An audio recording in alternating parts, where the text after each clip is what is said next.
कोई भी एडवर्टीजमेंट निकलेगा वो 19 ट्राइब के भाषा में होगा, नॉट ओनली कोकबोरोक। अगर हमारा रांगलोंग है, दार्लोंग है, चाकमा है, मोग है, उनकी भाषा गारो है, उनके भाषा में भी आना चाहिए। ये नहीं होना चाहिए कि सिर्फ कोकबोरोक से।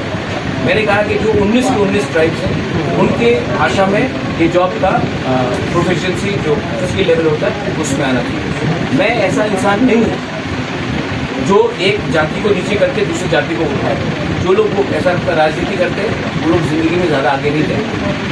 इसके लिए मैंने राइटिंग में ये इंस्ट्रक्शन दिया और जब भी ऑफिसर्स उन्होंने गलती किया मैंने इमीडिएटली करेक्ट किया और फिर से इसको चेंज करने के लिए किया। और इसके लिए मैं खुद स्वीकार करता हूँ सिस्टम में प्रॉब्लम है, लेकिन आपका ये प्रद्योत मानिक है वो चाकमा को अलग करके त्रिपुरा को डेवलप नहीं करना चाहता, वो मॉक को अलग करके त्रिपुरा को डेवलप नहीं करना चाहता, वो हालाम को अलग करके नहीं करना चाहता, जमन को करके नहीं करना चाहता, देव बर्मा, रियांग, मोरसोंग, कोलोय को अलग करके, रांगपुर को अलग करके नहीं करना चाहता। मैं जानता हूँ कि हमारा शक्ति हंसा में है और ये सब चीज़ लोग जो भी करते हैं उनका दिल छोटा है, उनका सोच छोटा है। इसको बदलने के लिए ऊपर में एक सही लीडर जो दूध को दूध बोले, पानी को पानी बोले, वोट के लिए चुप नहीं।